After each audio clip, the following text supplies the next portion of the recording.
En 1989, Brian decide dar un rumbo diferente a su vida y decide buscar algunos músicos para así formar una banda de rock. Menciona que en un principio, él planeó actuar usando su nombre real, pero se dio cuenta de que necesitaba una identidad secreta para poder escribir sobre su música en la revista musical para la cual trabajaba, y así bajo esta identidad falsa podría hablar sobre sí mismo sin que nadie se diera cuenta. Es así como comenzó a planificar esta idea y cuidadosamente buscó un seudónimo o sobrenombre para ocultar su identidad. Quería crear un alias bajo la combinación de palabras o de dos nombres distintos. Algo similar a lo que hizo la banda Pink Floyd en la década de los 60, cuyo nombre nació de la combinación de los nombres de los músicos de blues Pink Anderson y Floyd Council. Brian menciona que por aquellos años, la prensa estaba volviendo a hablar mucho sobre Charles Manson y los crímenes que había cometido junto a sus seguidores, y esto se debía a que por aquel entonces Estados Unidos estaba viviendo una verdadera oleada con el tema de los asesinos en serie. Y Charles Manson se había convertido en uno de los criminales más famosos dentro del mundo de la criminología, siendo en esos años una figura relevante de la cultura popular de aquel país, el cual fue motivo de estudios, documentales, películas, series y canciones. Es entonces que a Brian se le ocurrió la idea de combinar los nombres de dos de las figuras más relevantes dentro de la cultura popular de Estados Unidos hasta ese momento, los cuales representaban muy bien lo que era la sociedad estadounidense, siendo uno de esos nombres el de Marilyn Monroe, una de las estrellas de Hollywood más grandes e influyentes del siglo XX, cuyo legado ha dejado una huella profunda en la moda y el cine que perdura hasta nuestros días.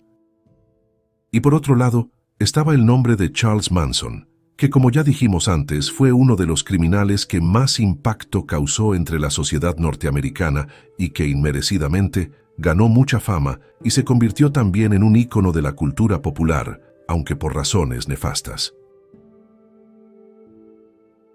La fusión entre ambos resultó en el nacimiento de un nuevo nombre, Marilyn Manson, que a palabras de Brian parecía ser un distintivo apto para la América moderna, algo que simbolizaba la dualidad entre el bien y el mal.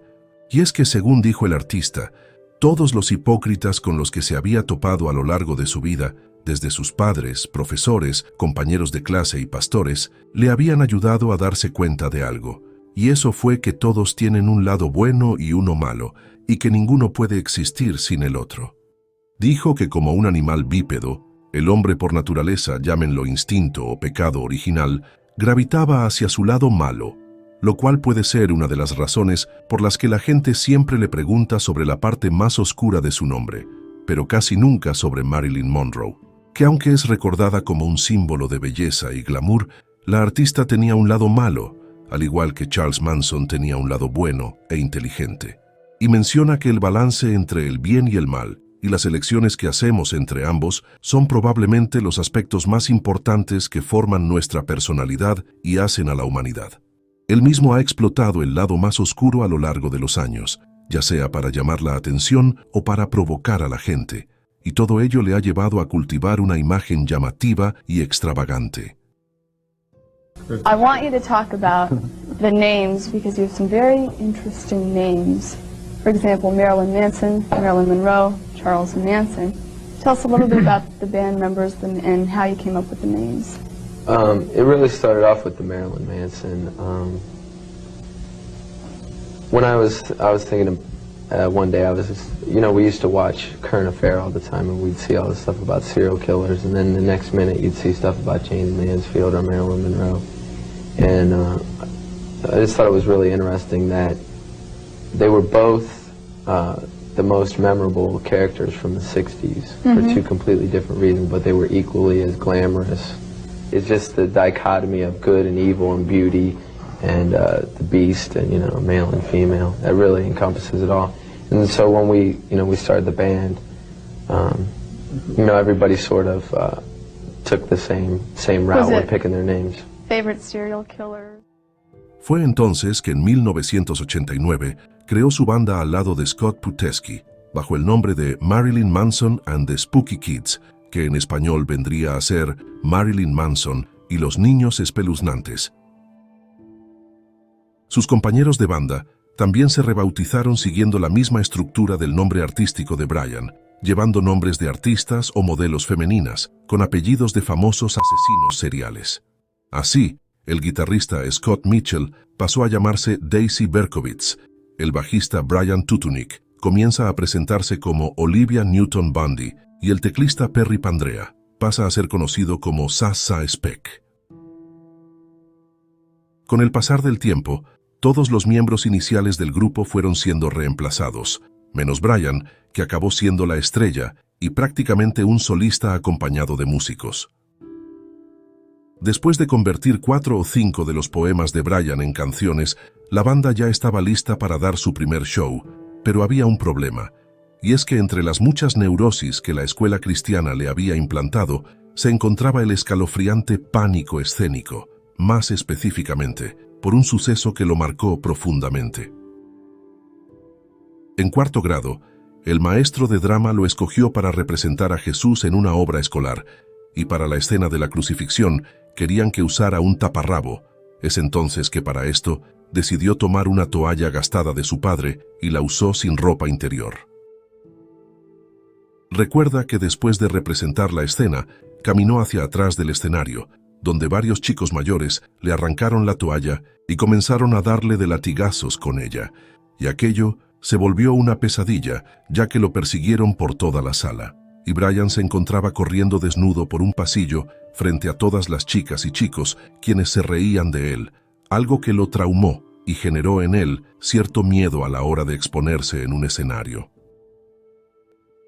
En su primer show estuvieron presentes unas 20 personas, y Brian cuenta que para esta su primera presentación usó una playera de Marilyn Monroe, pero a la imagen le añadió una esvástica al estilo Charles Manson sobre la frente. Al finalizar el concierto, Brian tuvo la sensación de que aquel show había sido terrible, tanto para el espectador como para los artistas, y pensaba que tras tocar la última canción, las personas los iban a abuchear, pero sucedió todo lo contrario, y es que al parecer, al público le gustó el show, y se ganaron el aplauso de los presentes. Y cuando Brian escuchó aquellos aplausos, súbitamente sintió surgir algo dentro de él. Era una sensación de orgullo, realización y autosatisfacción, lo suficientemente fuerte como para eclipsar su marchita autoestima y su pasado como saco de golpear. Y esa fue la primera vez en su vida que se sentía de esa forma, y quería sentirse así siempre. Tras algunos shows en pequeños clubs, Brian tuvo la idea de incorporar a una chica a su show de fenómenos, como él lo llamaba, y es así que conoció a Nancy, una chica gótica, con un rostro pálido, rasgos hispanos y de cabello negro y rizado que le llegaba hasta los hombros, y que a palabras del mismo Brian estaba algo loca, pero como estaba desesperado y ella estaba dispuesta, se arriesgó y la metió al grupo, algo de lo que se arrepentiría más adelante. Cuenta que una vez que le dijo sobre las ideas artísticas que tenía para los futuros shows, ya no hubo forma de escapar de ella. Se metió en la banda como una garrapata tratando de meterse bajo la piel de un elefante. Esto porque para cualquier idea en donde se tuviera que involucrar a una chica, sin importar lo extrema o humillante que fuera, ella se ofrecía inmediatamente. La primera vez que actuaron juntos, cantó todo el tiempo sujetándola con una correa de perro, no porque le gustara arrastrar a una mujer medio desnuda con un collar de cuero por todo el escenario, sino que lo hizo para enviar el mensaje de que en aquellos años se vivía en una sociedad muy patriarcal. Pero las cosas pronto subieron de tono, pues según él, en una de las presentaciones, Nancy le pidió que la golpeara en el rostro, así que comenzó a darle castigos progresivamente más crueles en cada show. En otra ocasión, en un intento por reiterar la lección de Willy Wonka, colgó una piñata sobre el público y puso un palo en la orilla del escenario. Después les advirtió y les pidió que por favor no la rompan. Pero siendo como es la psicología humana, los chicos en el público tomaron un palo y la rompieron, forzando a todos a sufrir las consecuencias, las cuales en este caso eran un baño de sesos de res, hígados de pollo e intestinos de cerdo.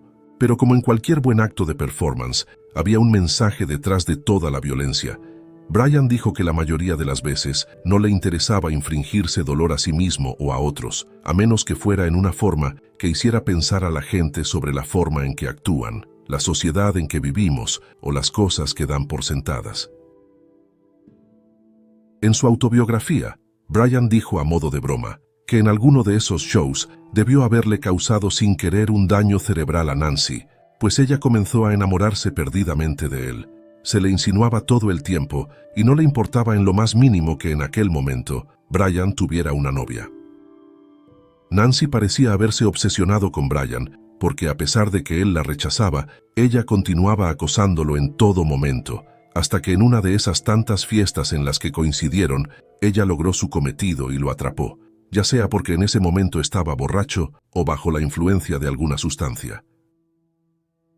Ambos comenzaron una relación secreta que se limitó únicamente a lo sexual, ya que Brian tenía novia y no sentía nada por Nancy.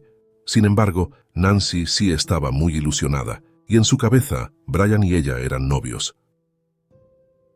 La relación entre ambos duró un par de meses, hasta que Nancy comenzó a hablarle de amor, y le propuso que se mudara con ella y comenzaran a vivir juntos.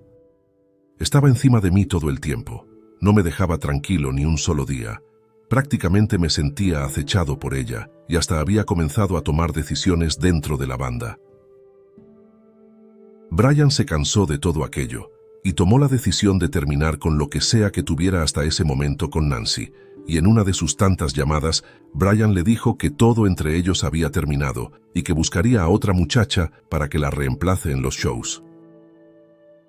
Fue entonces cuando Nancy se volvió loca, comenzó a gritar, lo amenazó y lloró por el teléfono hasta quedarse ronca. La conversación terminó con Brian tratando de convencerla para que no le dijera nada a su novia, a lo que accedió. Pero luego se dio cuenta de que lo engañó, pues un par de horas después, su novia, que se llamaba Teresa, lo llamó y le hizo escuchar un mensaje que Nancy le había dejado en su contestadora, en donde básicamente la insultó y la amenazó de muerte. Pero la cosa no terminó ahí. El infierno apenas había comenzado. Nancy llamó a los clubs y canceló todos los shows de Marilyn Manson and the Spooky Kids.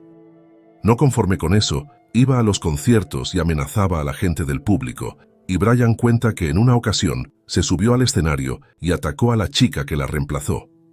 También llamó a cada persona que lo conocía y les decía que él era un idiota, y comenzó a dejarle mensajes obscenos y paquetes en la entrada de su casa, y una mañana encontró un collar que él le había prestado, pero Nancy lo había cortado en pedacitos y lo cubrió con algo que parecía ser sangre, como si le estuviera lanzando una especie de maldición.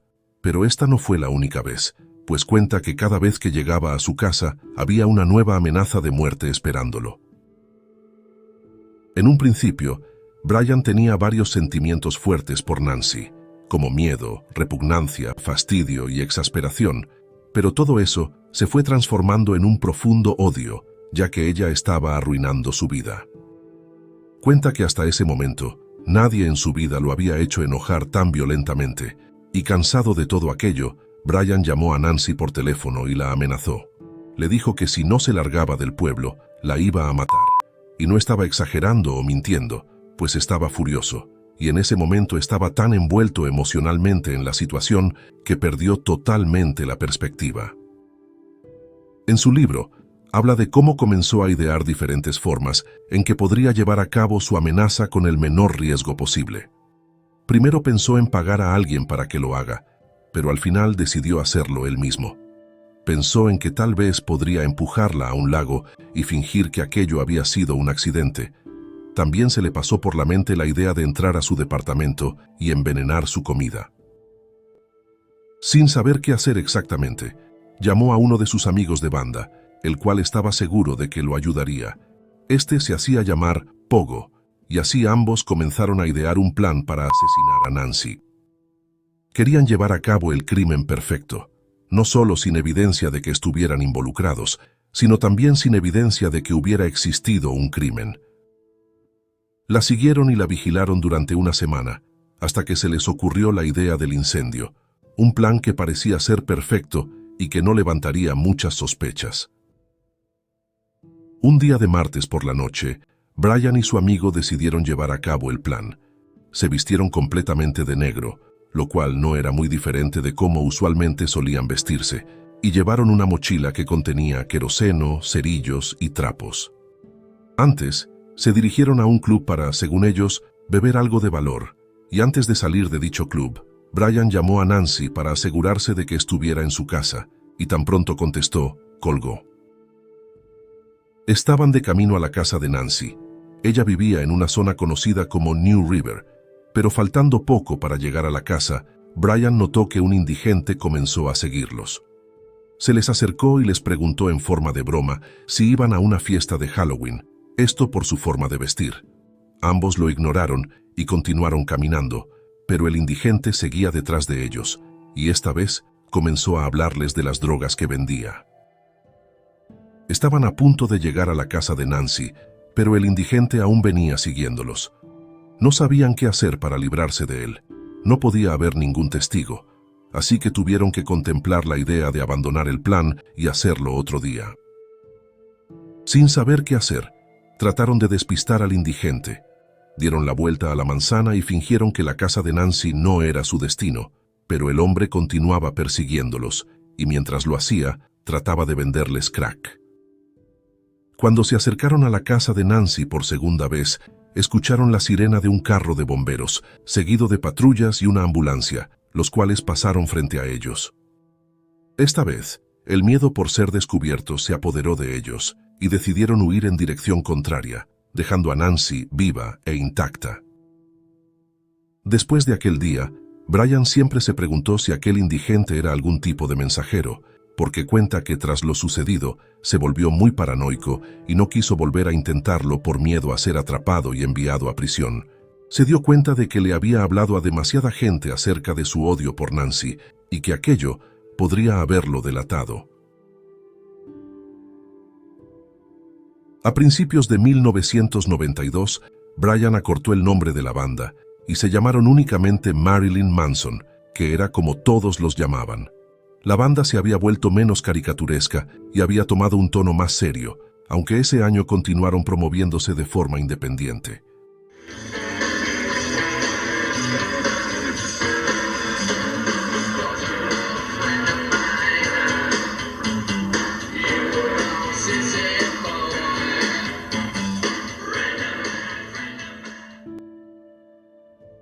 Algunas compañías comenzaron a interesarse por ellos, y fue en 1993 que el artista y productor Trent Reznor se enteró de la existencia de una banda cuyo nombre estaba inspirado en la artista Marilyn Monroe y el afamado asesino Charles Manson.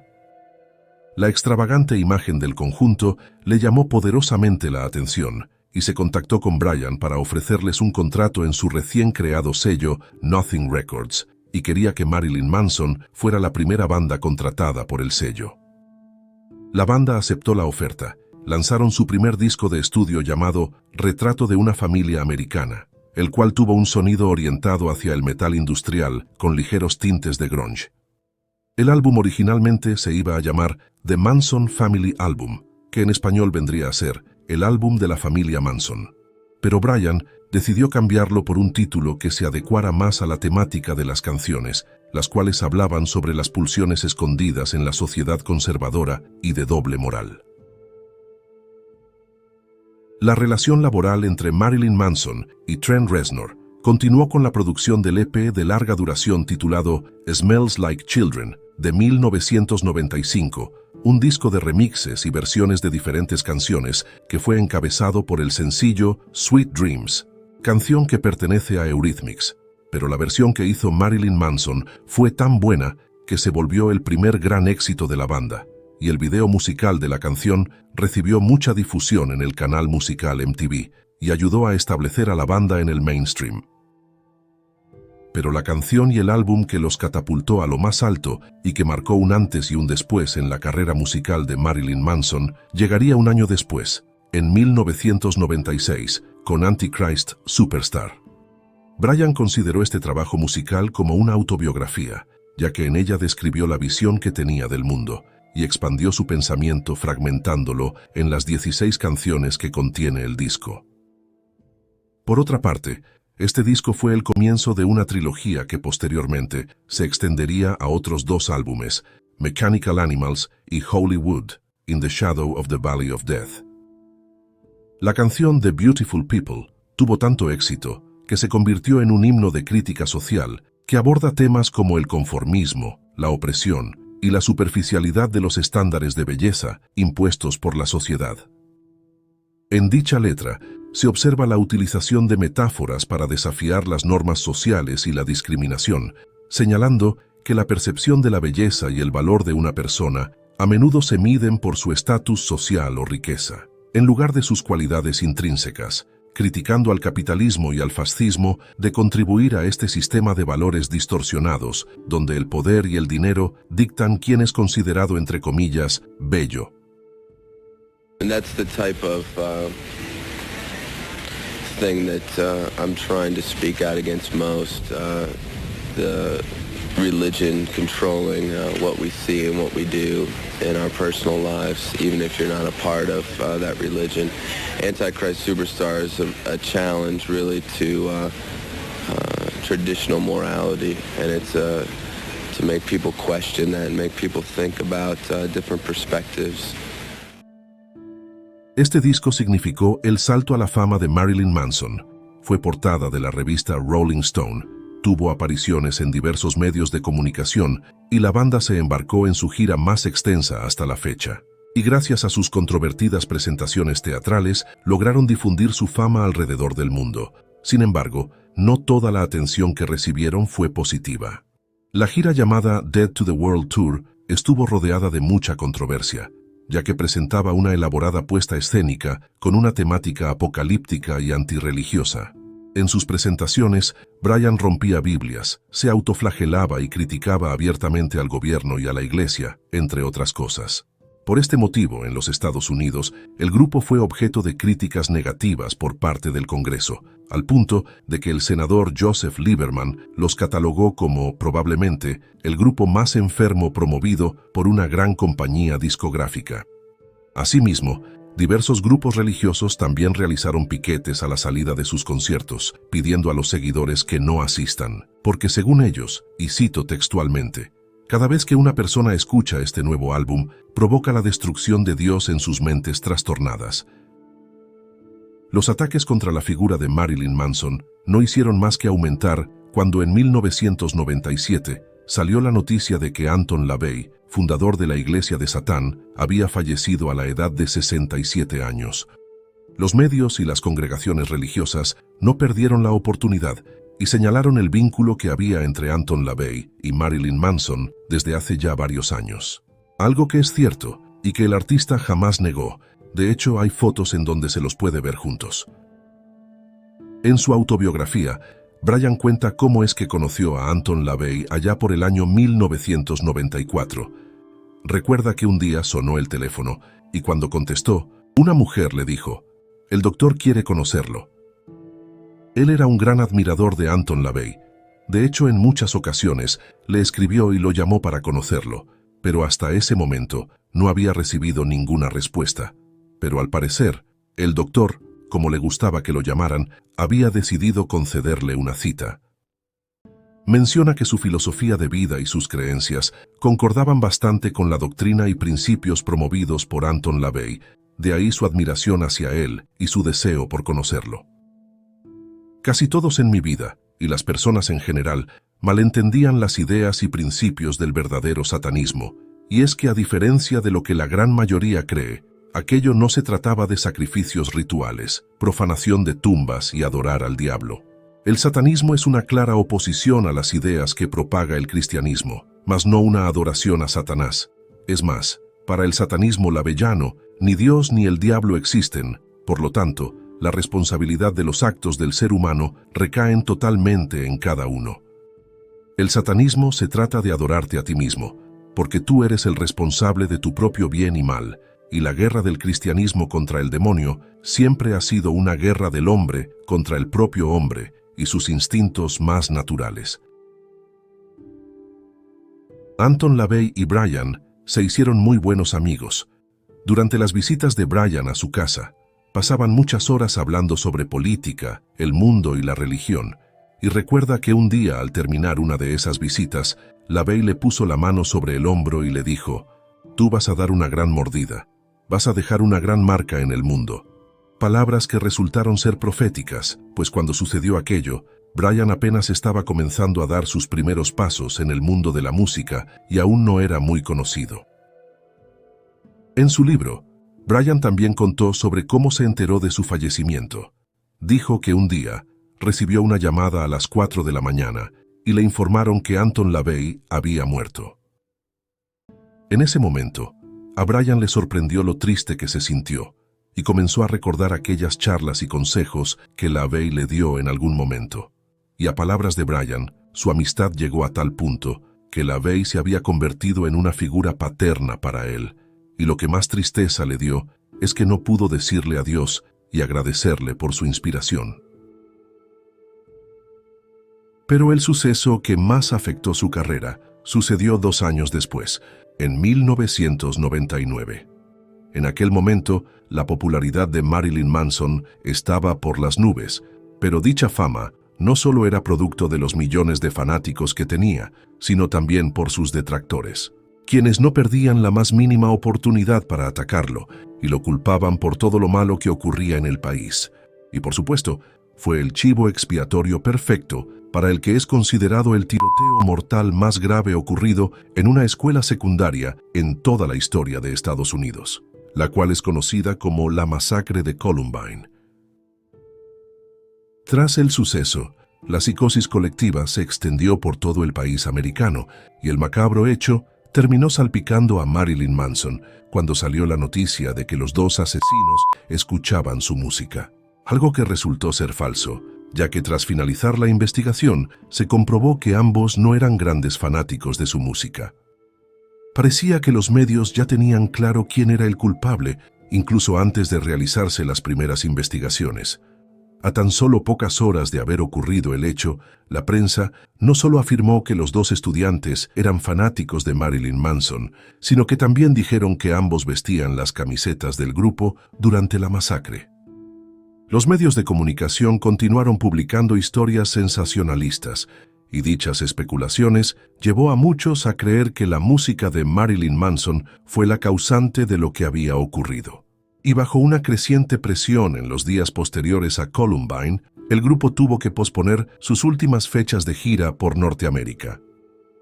Ciertas personas me culparon de aquellos disparos, y con sinceridad, todo lo de Columbine destruyó mi carrera en aquel momento.